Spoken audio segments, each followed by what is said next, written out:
the biggest thing I could ever tell anybody when it comes to raising kids is time. Committing time to your kids. I mean, it's your most valuable asset that we all have. It's time. But when they're younger and they're growing, just be committed to the kids and be there.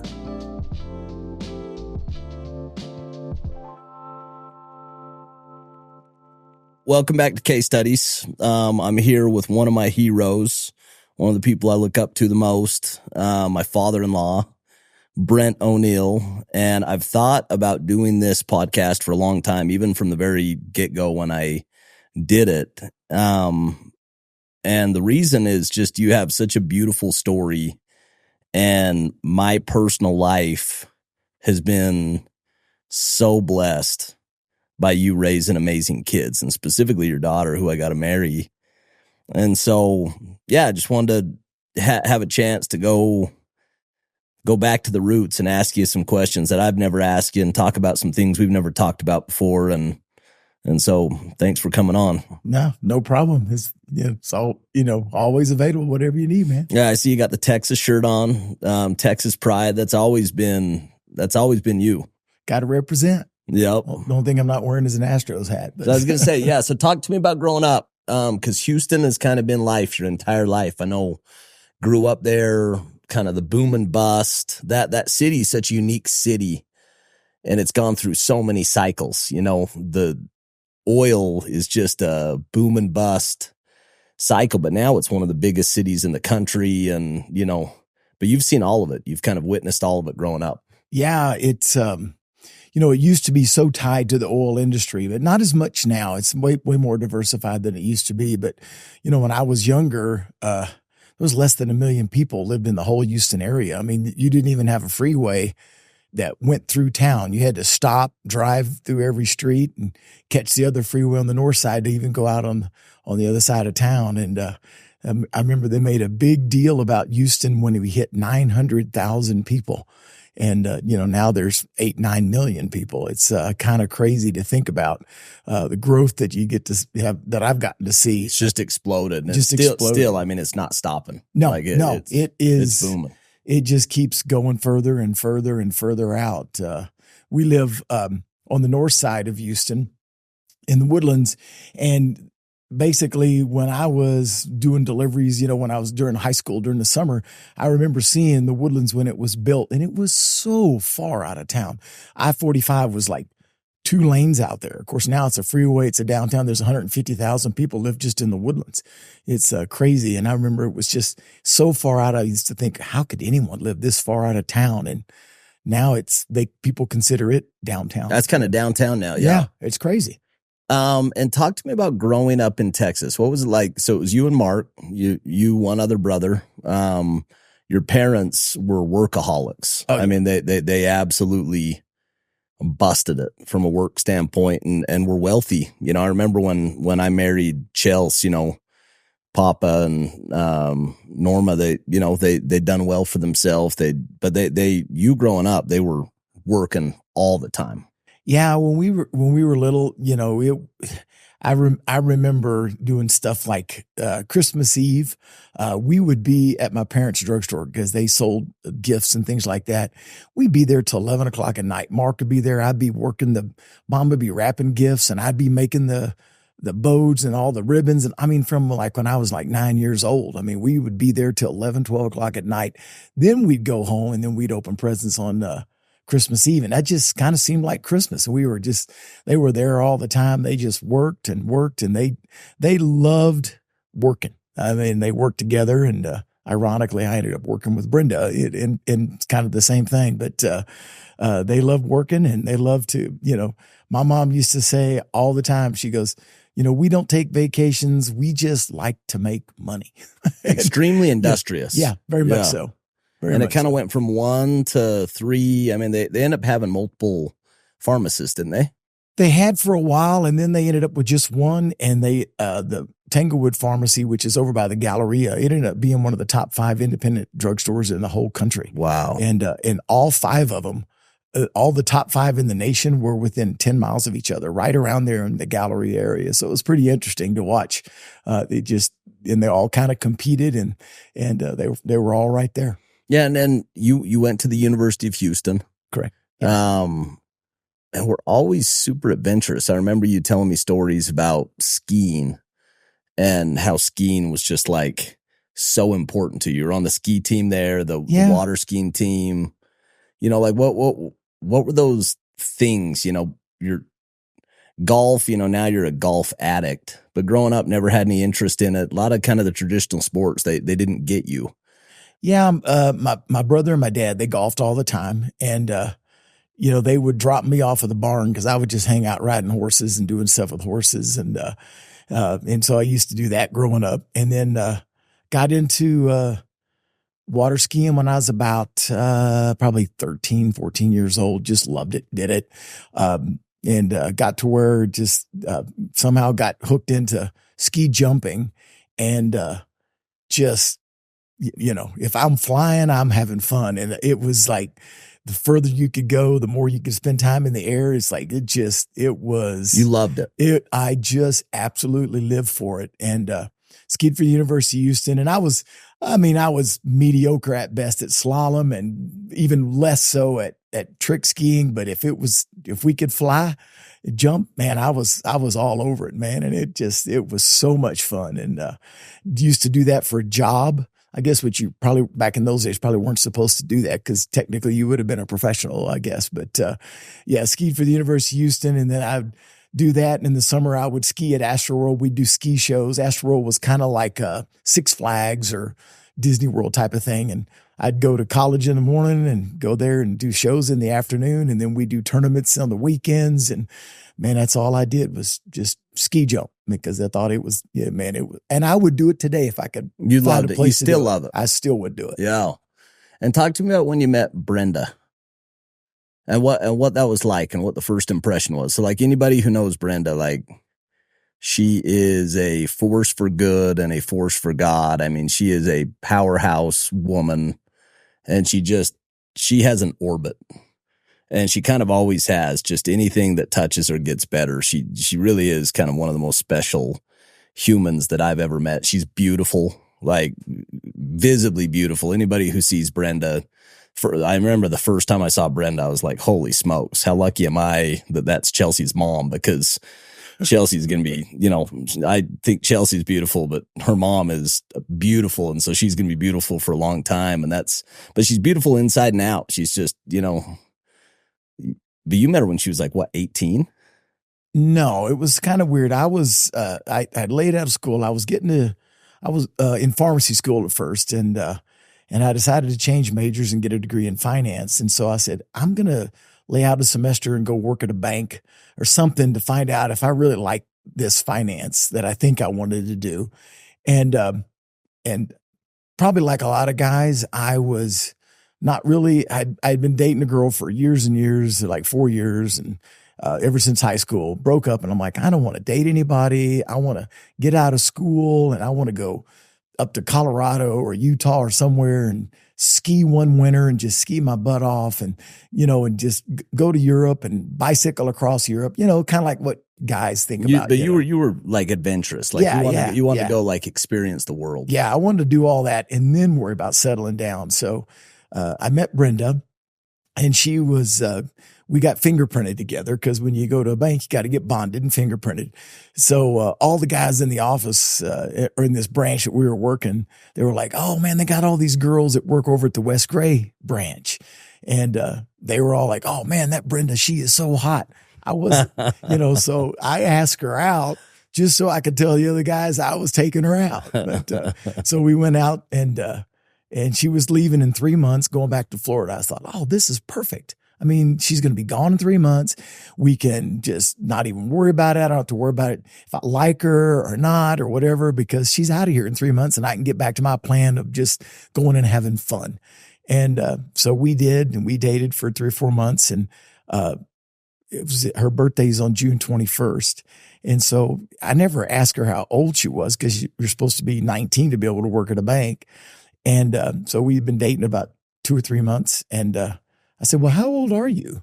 And she goes, oh, I'm 17. Come on. So you're, I'm like, you're dating a high school oh kid. my gosh. And she's out of school, but she was 17 years old, had no earthly idea. And anyway, so her time came and about 3 to 4 months, whatever it was. And she took off to Florida. And I was like, well, I was sad because I really liked her.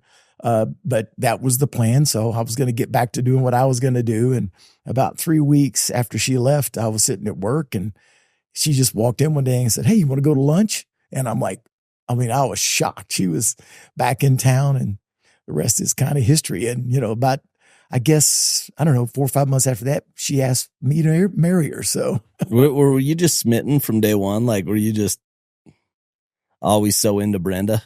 It was weird because the fact that she was leaving, it was so relaxed. You never thought about it. I never, it was kind of like no pressure. It was just easy. Yeah. Because she was going to be gone and I was going to do my thing. And then, when she came back, for me, it was all over. I was reel me in.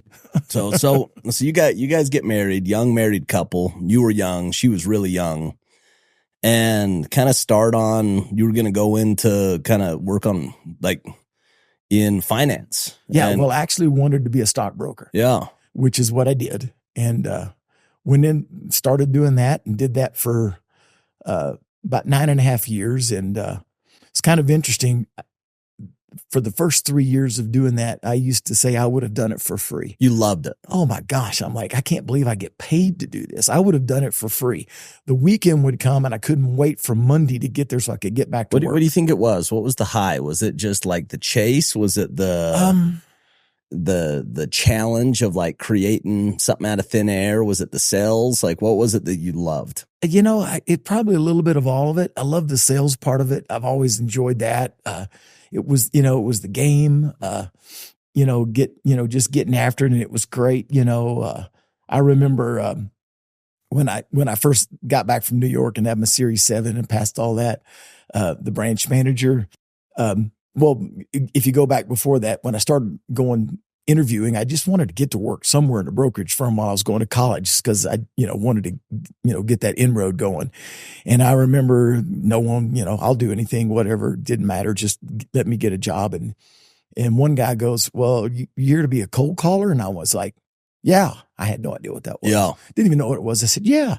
And so I didn't get the job, but the next place I went into, which was Shearson Lehman, I said, yeah, I want a job as a cold caller. Still don't know what that is, but I'll figure it out and I can do it. Whatever. And they're just like, yes. And they're like, come on back here. You got to talk to the manager. I'm like, yeah, I don't know what this is, but I'm going to do it. You didn't fully know at that time that if you're signing up to cold call, like you're hired immediately. Oh yeah. Like, got hired like that day. I'm like, all right, I got a job. And I told him, I said, all right, so here's the deal. I said, I'll go to work as a cold caller. And then after I get my Series 7, I want to be a broker. And he's like, oh yeah. We'll get all that taken care of. So I'm cold calling. He hooks me up with another broker and he's opening these accounts and I'll get them going. And then I go and get my Series 7 and his name was Charlie. I said, hey, Charlie, I said, I got my Series 7 coming up in 3 weeks. So I'm going full time. I'll be a broker. And he's like, oh yeah. We'll take care of it. And so I said, then that was about 3 weeks before. And I said, hey, we got 2 weeks. And I said, and I'm going to get my Series 7. And he goes, yeah, you'll take care of it. And I said, well, we got 1 week and I'm going to get my Series 7. That was on Monday. And Thursday came around. I said, you got till tomorrow because I'm going to work down the street on Monday. I've already got a job. What do you want to do? And he goes, you got a job. You're full time. I said, why didn't you tell me 3 weeks ago? He goes, I just want to see if you could close the deal. So I got back from New York and started cold calling. He said, you go ahead and get everything going. But when it's time to open the accounts, you let Gene do that over there. And I said, okay. So I'm cold calling. I go and open the account and I walk over to Charlie. I said, here, I need you to sign this new account form. And of course I had signed the new account form. He goes, no, Gene's supposed to open that account. I'm like, yeah, okay. So about an hour later, I came up, hey, I got another new account form. And he goes, well, wait a minute, you signed that. Didn't Gene? No, Gene didn't sign it. I did it. And the third account opened that day. He goes, "You're not going to let Gene sign any of them, are you?" I said, "No, not at all. No, not a one." I said, "These are my accounts. If I'm going to call them, I'm going to open them. They're mine." He's like, "Just don't get in trouble." So I never, cold calling days were over, but I think they would have let me cold call forever if I'd have done it. Yeah. No, it's so fun. And so you get in, you're obviously good at it. Like, anybody who knows Brent knows that Brent can talk. Oh, yeah. And honestly, like, you tell great stories. And I think like that ability to just be friendly and meet people, and it's probably why you had so much success. You're just curious, naturally curious about everything. When was it that switched? When was it that you just I remember there was a time where you just said like, I can't do this anymore. And you kind of came at a crossroads where you said, am I going to go work for somebody forever? Am I going to go hang my own shingle and be my own man? And that was it's a big moment for you. Yeah, it was kind of like, I thought of the brokerage business. It was like broken into 3 sections. The first 3 years, I felt like I would have done it for free. I mean, I loved it. The next 3 years, it was a job. The last 3 years, I would be driving to work and I would see the building and it would feel like literally someone pressing down on my shoulders. What do you think it was? Like, as you got a little wisdom now and you're looking back, what was that? What was the change? Because obviously the job hadn't changed. You had just kind of changed. Yeah, I think I remember seeing the play. It's been around forever, Death of a Salesman. I don't know if you've ever seen it, but it's an old classic. And it was so depressing to me because it was a burnout salesman. And I'm like, that's me. I mean, that guy in that play is me. And it was weird. I was at work one day and one of the branch managers was talking to one of the guys in the office, and I'm like 33 years old. And he's talking to one of the guys. He goes, "Oh, go talk to Brent. He's the old dog in the office." And I'm like, I'm the old guy in the office and I'm 33 years old because I've been there longer than anybody else in the office. And a lot of these guys are 50 and 60 years old, had retired and started another career, retired or whatever. And I'm like, and these guys a lot of them, I'd see them. They were depressed. They hated what they were doing. It's just, that sales grind. You've done it. I mean, it's a grind. And I'm like, man, I don't want to be like these other guys. I don't want to be that burnout, cynical old fart that's just going through the motions because I'm like, I don't want to do it. I'm going to go find something else to do. So I literally just stopped doing that and decided I'm going to reinvent Brent and go do something else. And when was it that you said, I'm going to start an auto mechanic, auto repair shop? Because that very different field, you kind of going from finance to small business owner. Didn't know anything about auto repairs, did you? No, still don't. You've always loved cars. You've always loved. Yeah, toys. Yeah, love toys. No, it was one of those things I decided I'm just going to go get in and open my own business. And so the thought of opening a business seemed normal to me because my parents own their own business. So that seemed like a normal thing to do. And so, then it was a question of, well, what am I going to do?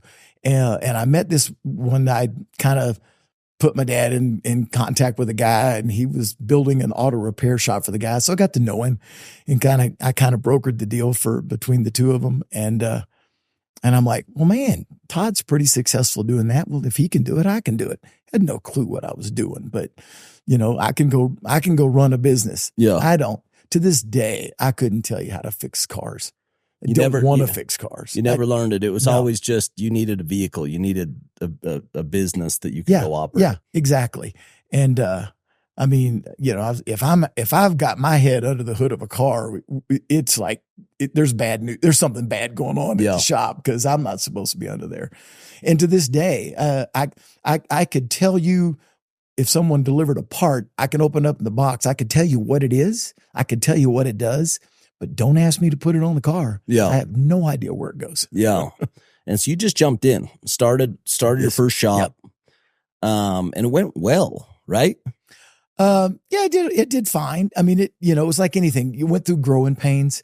There was so much about, it's like typical. I've always said it really doesn't matter whether it's widgets, Frisbees, car repair, it doesn't matter. Business is business. And the Yep. principles, they apply. They're Yep. the same.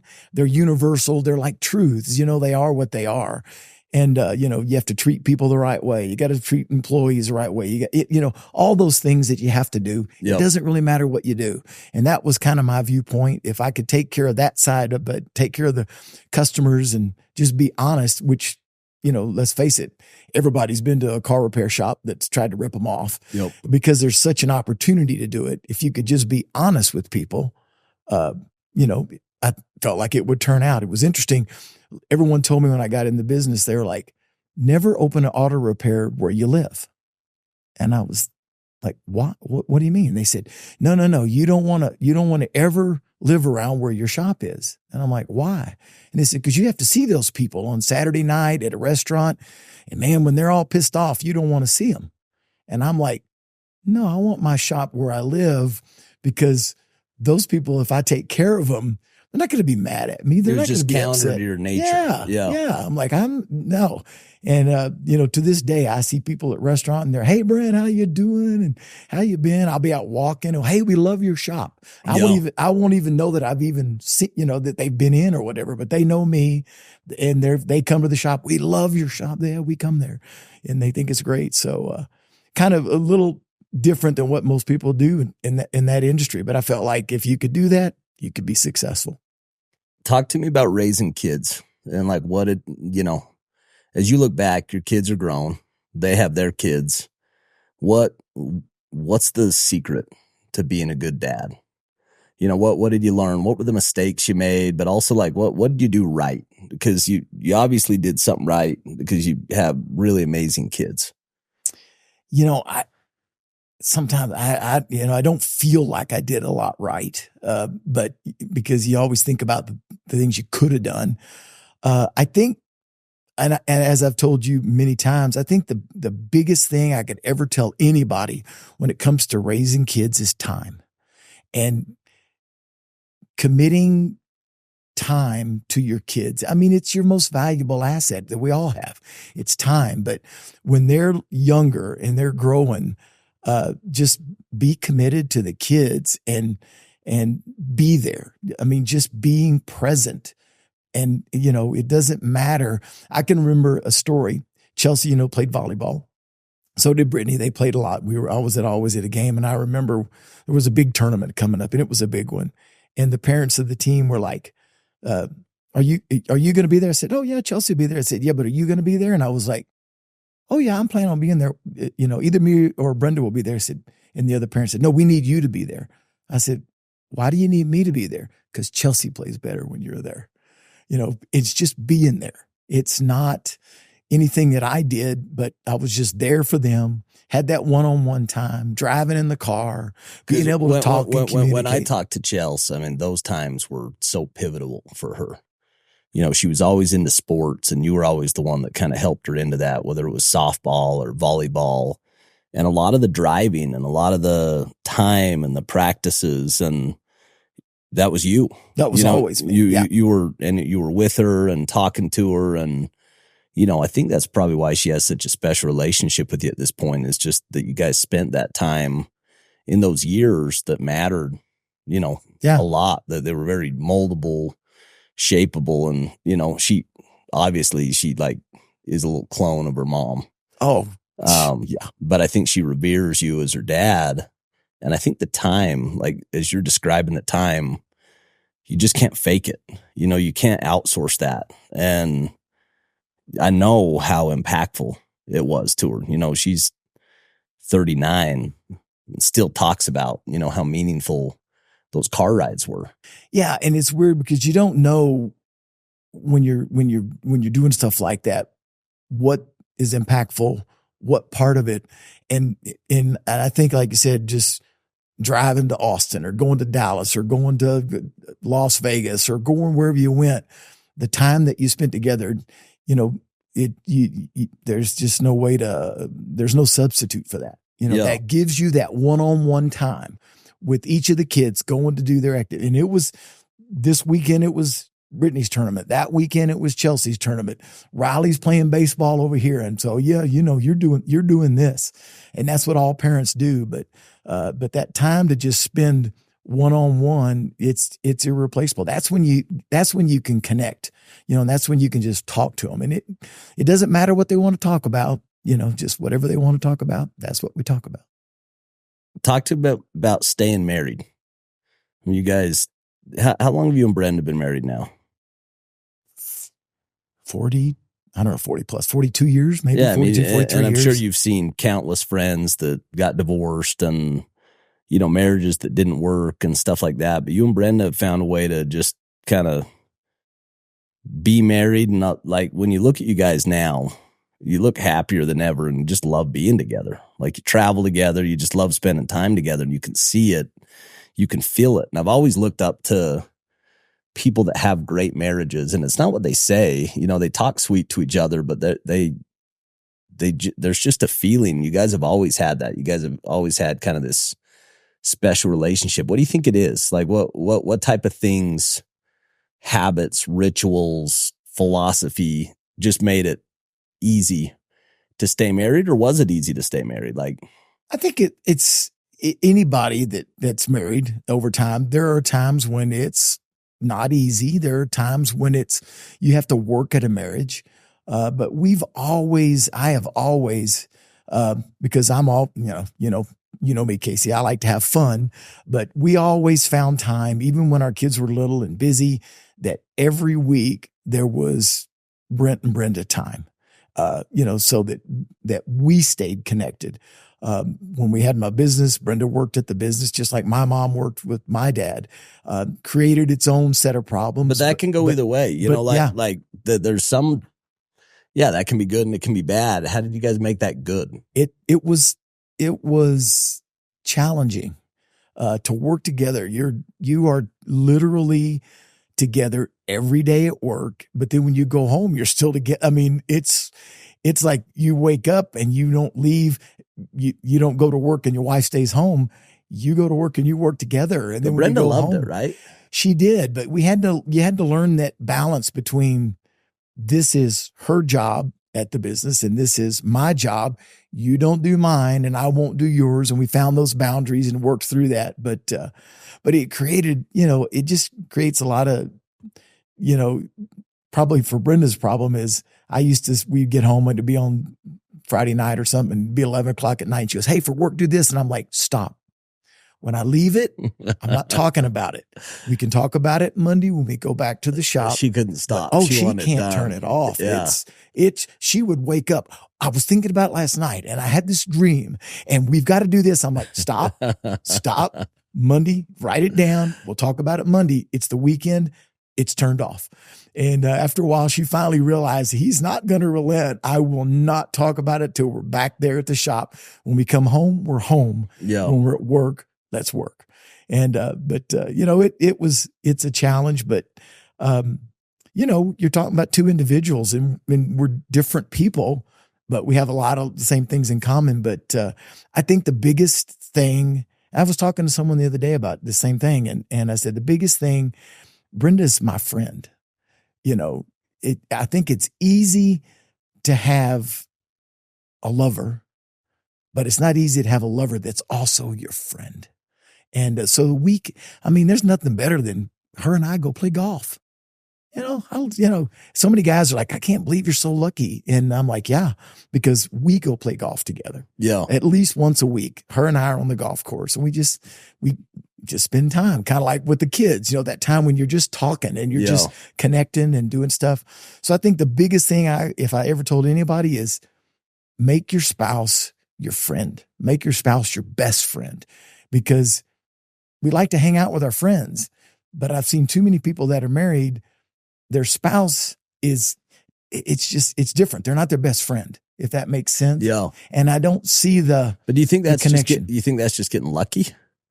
Or do you think was it the work that you guys put in? I think it's the work you put in. I see so many people. It's funny. I'm 67 now. Now I'm retired, but you see people, they'll go through 35 years of marriage and then the kids are gone. They retire. the husband's kind of lost because he doesn't know what to do. He's worked his whole life. Retirement's kind of a weird thing because you have to kind of find yourself all over again. What am I going to do? What do I fill my time with? What's your identity? I mean, what am I about? It's a tricky time. Yeah, it really is. And I'll see these people. Well, the wives are into the kids, everything they do. The husband, he's into his work, and then the kids are gone. His work is gone, but there's no connection. They don't really know each other. They don't know anymore. each other. Yeah. And so it's real easy for them to go, well, I don't need this person. I don't like them. You know, the husband starts feeling like a paycheck, and the wife's like, well, I just need to make a withdrawal, you know, whatever. And they just don't connect. Yeah. And so cultivating the friendship, then when now I'm retired, Brenda's not at work anymore. So we're kind of going through this together, and we're figuring out now this new stage of life, but we're doing it together. How are we going to do this? How are we going to strengthen our marriage? What do we do? And how are we going to do it? And so, you know, like I said, she's my best friend, without a doubt. It's so great. I'm so lucky that you guys were best friends and you had that, because I see these influences in Chelsea's. Like, I think it matters a lot that Chelsea had parents that stayed married, you know, and half the couples, you know, in the country don't. But like, there's never been a question with me and Chelsea on, hey, are we going to stay together ever? And I think a lot of it's, I had models. My mom and dad stayed, you know, they've been married for a long time, and she had models of mom and dad have been married. And so when we have issues, it's not a question of like, hey, are we going to do this or not? Like, that was decided a long time ago. It's like, how are we going to go sort through this? But it's not like, hey, should we, you know, stay married? And I think, yeah, it's got to be influenced heavily by those models that she had growing up. Talk to me about the hard times. When was it hard, you know, in your profession, in your family? Like, you know, there's the fun times are so fun. Yeah. But there's also some times that are some dark times as a dad and as a husband, as a provider. Talk to me about like when it got really hard. Well, we sold our business and opened up another location in the Woodlands, and everybody told me, "Oh, starting the Woodlands is an area just north of Houston, and it's a super nice area." But everybody said because it's the way it's built, it's hard to see businesses and stuff from the street. So everybody said, "Oh, it's so hard to get a business going in the Woodlands." And I was like, yeah, whatever, no big deal. Yeah, I've opened a business. I can do it again. And it was so incredibly difficult. I mean, just like losing money just like, it was like I was just throwing dollars out the door. I mean, I'm like, oh my gosh. And I remember Brenda one day, we were driving by, she goes, it's going to be so sad to drive by that building that we own and someone else is renting it from us, and it's a successful business and we're not going to make it. And I remember, you go to the bank, you get some more money, and you go to the bank and you get some more money, and the bank goes, don't come back. I'm like, I mean, this is it. And I mean, we're sitting there going, man, how are we going to keep this open? And I remember thinking, okay, well, we've got to do X number of dollars in sales next month, or we're going to have to shut it down. Yeah. And we did it. I said, okay, well, next month it's a little bit more, but we got to do that much. And we did it. And then we did it, and we did it, and we did it. And then it took off, and it was so incredibly difficult. And of course, as a dad, when you've got kids in high school, junior high, there is nothing worse than going, you can't have that right now, or you can't go to that tournament because it's going to cost more money, and you just don't have it. Just breaks your heart. Oh yeah. It's not for me. I can do without. I don't have a problem with that.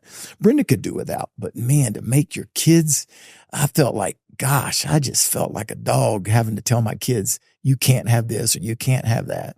And we never really let on. I remember Chelsea's like, hey, I'm getting married.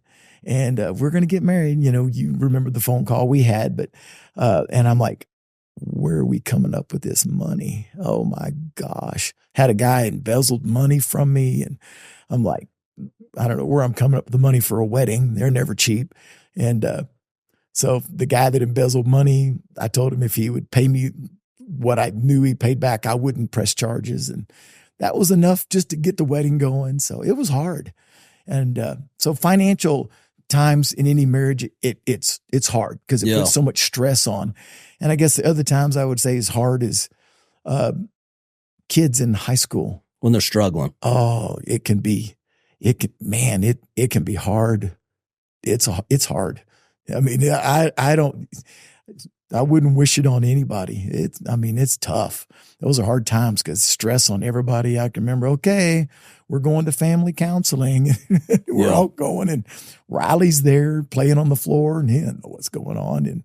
But we're all there, and we're doing what we got to do, and trying to get just keeping the kids, where they've got to be to just try to be a functional adult. It's hard. Yeah, kids in high school, financial hardships.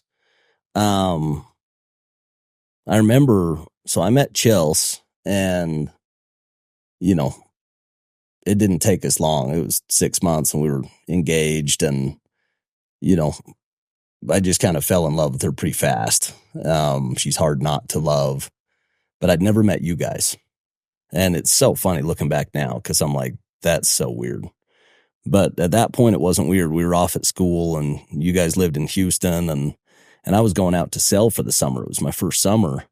So I was like, I need to call her dad and get permission to ask her to marry me.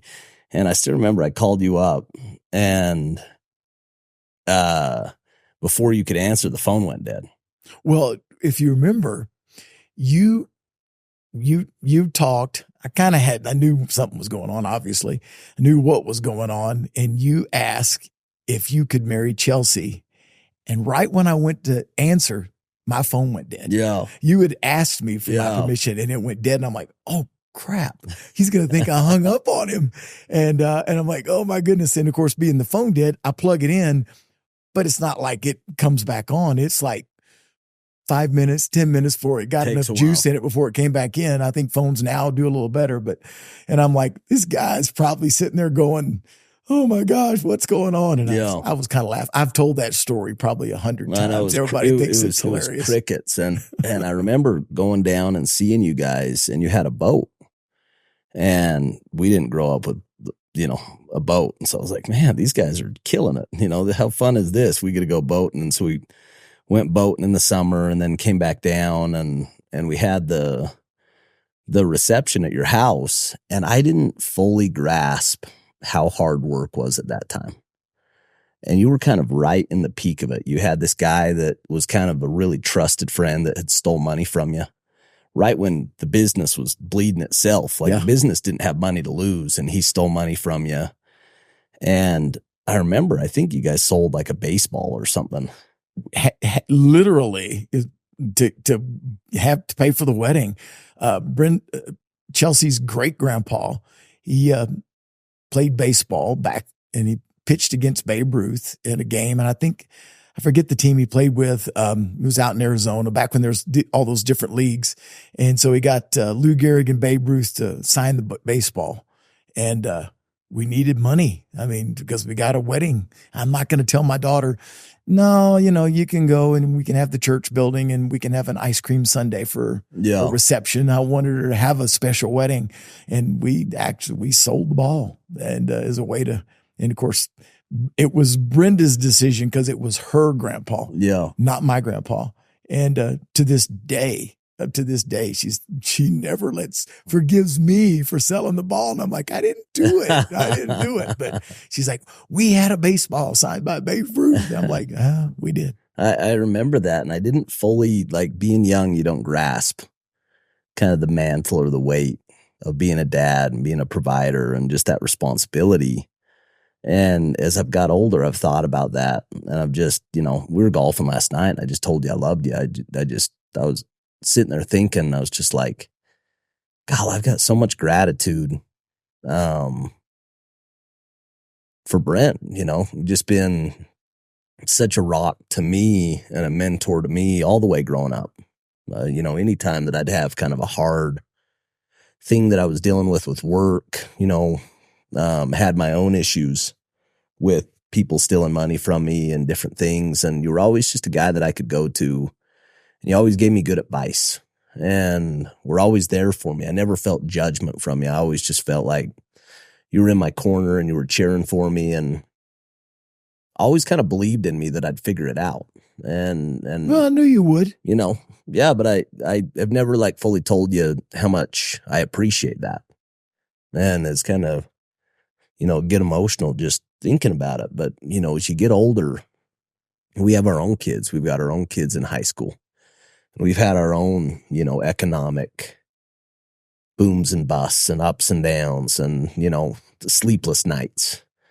And you think about my mom and dad and what they went through and you guys, and, you just don't have perspective until you get older. And I think one of these things, and I want you to touch on this, you had some medical issues where you had cancer. You had a cancer diagnosis and you were still working really hard. You were still busting it in the business. And then you went home and you were talking to Brenda, and Brenda said, hey, what was the first thought that you had when you got that diagnosis?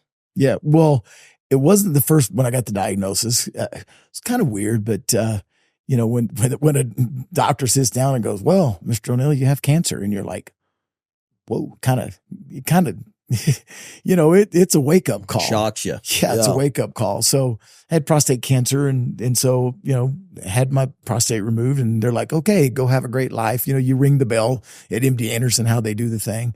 And I'm lucky in MD Anderson in Houston, the best cancer center in the world. So, went there and, literally, I literally was a really kind of a bizarre deal. After 2.5 years or whatever, they were like, okay, Mr. O'Neal, you're in the survivor group. It's time for you to ring the bell and go have a nice life. We hope we don't ever see you again. No offense. And I'm like, no offense, but I hope I don't see you either. Ring the bell. Everybody in the lobby's all cheering, go home. And about 3 days later, I have a doctor's appointment with a radiology oncologist. And I'm like, I don't remember his name. Who's Dr. Jones? I'm like, and so I call and the nurse answers and she goes, well, you were referred over to Dr. Jones. I'm like, why? I mean, what the heck? She goes, well, I don't know, but you just got referred. So I call my doctor and I said, why am I referred to Dr. Jones? And he goes, who? We didn't refer you to Dr. Jones. You're in the survivor group. And it is sort of a weird deal. So the nurse for Dr. Jones calls back and she goes, well, why don't you just come in? Let's get a blood test. Let's get a baseline, and then we'll figure out what's going on and why. I said, okay, it's just down the street from where I work. So I go down there to get a blood test, and she calls back, whoa, your PSA is at 0.1. Well, PSA is prostate specific antigen. So you're not supposed to have that antigen because you don't have a prostate. And I'm like, well, what the heck? It's supposed to be 0. And so it's like, the journey has restarted. So it was sort of a weird, it was sort of like Heavenly Father, a weird mistake. Somehow the system stuck me over, and I still have never met that doctor. And that was probably 4 years ago. And so it got to 0.1, and then it went for 2 years at 0.1, and then it raised to 0.2. And so when it raised to 0.2, Brenda she goes, what was the first thing you thought about when it went to 0.2? I said, oh, that was easy. That's a no-brainer. And she goes, what? I said, I'm retiring. I'm like, I'm not going to be one of these people that you get cancer and you work until you die. I am going to retire. I'm done. And it was that distinct. Done. I'm done. I'm not doing it anymore. And I'm going to retire. And so my son, Riley, for whatever reason, he's probably wondering now what the heck he was thinking, but he decided we were at his wedding, and you know how the father dances with the bride, and they all switch around. And so I'm dancing with his new bride. And I said, well, have you guys decided, what y'all are doing and everything? And she stopped mid dance, just stopped on the dance floor. And she looked at me. She goes, well, we're coming to Texas. I said, oh, so y'all are coming to Texas? She goes, well, yeah. I said, well, what's Riley planning on doing? She goes, well, he's taken over the family business. And I was like, well, that's great. It's the first I've heard of that. I had no idea that he even wanted anything to do with it, but it's pretty cool. He's taken over the business, and we talk shop every day, and it's a super great connection that I get to have with my son that most people never get to do. I mean, him taking over the business, and he's like, hey, Dad, question.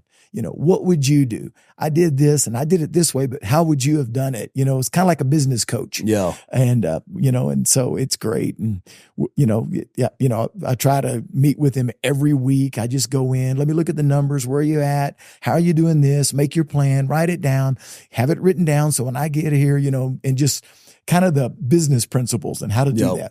And so it's just, it's really, really, I'm very, very fortunate to have something like that with Riley, and we'll always have that connection forever. And it's pretty cool.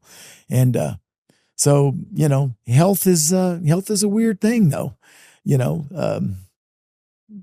when I go home, we spend every summer up here in Utah. When we get to go home, I get to start over on treatments again. So it's like,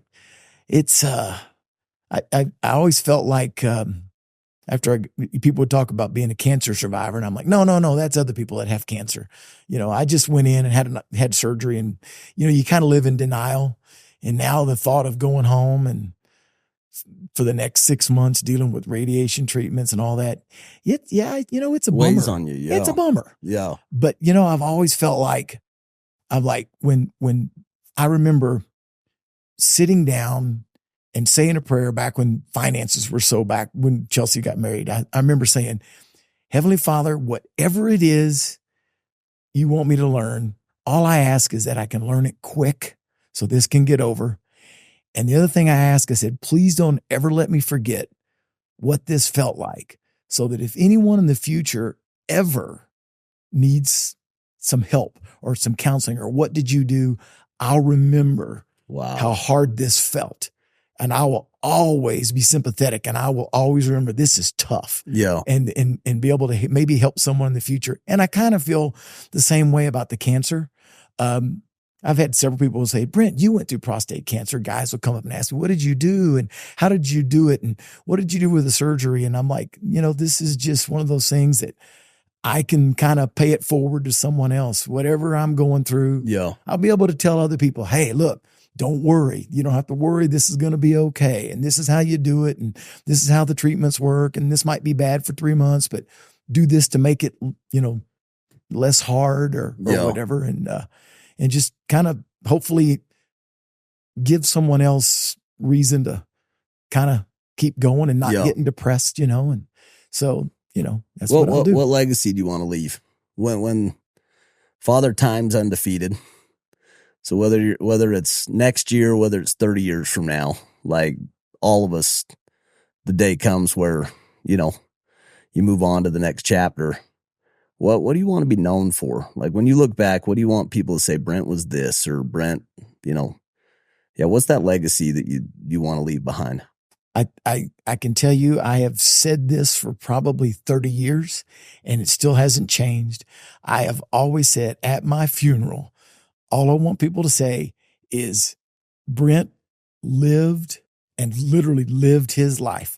It's an old saying, and you've heard people say it a million times, but truly I worked to live. I never lived to work, and that I lived every moment. This life, it really is a gift. And look at, the planet, to be able to see it, enjoy it. Heavenly Father is never going to go, man, you could have done this. You could have done it. I feel like when I leave, everybody's going to say, man, that guy lived a life. And that's what I've wanted. And I think when my day comes, I think people will they will say that. There's no skid marks for sure. That's how you go about life. Last night you're texting me, hey, let's go play golf. And like tomorrow let's go play golf, or we're walking down these stairs and you see an adventure bike out there and you're like, man, I'd love to go hop on that and do another adventure trip. And you've always just kind of had this, almost like this curiosity or this hunger for adventure and for a good time. And I think it's infectious to all your kids. I know Chelsea's extremely adventurous. and loves to sign up for new stuff. And it's probably because she experienced it growing up. Talk to me about faith and how faith fits in the whole mix. And so this is an important one for me because of how much it affects me in my life. I know faith is really important for our family, but you grew up in a Christian family, but it was a Methodist family, correct? Baptist. I probably would say I grew up I don't want to say but probably like the majority of people. My mom and dad, I would say they're believers, but we never went to church, which is probably like 50% of the people, because 50 or 60% of the people in America consider themselves Christians, but they don't go to church. Yeah. They don't really read the scriptures. They don't really know much about what they believe other than they believe. So that was probably very, very typical. And so I became associated with the church when I met Brenda, obviously. I'll never forget that we had dated about 3 or 4 months, and one night she was just all serious about something. And I'm like, what's going on? What's going on? She goes, well, I just got something. No, I got to tell you. And I said, what is it? She goes, well, I'm Mormon. And I went, great. And she looked at me, and her mom was standing there. She goes, well, that wasn't the response I was expecting. I said, no, that's great. I can have all the girlfriends I want. And she's like, it doesn't work that way. I mean, the only thing I knew about Mormons was from Paint Your Wagon, where the guy sells one of his wives or something.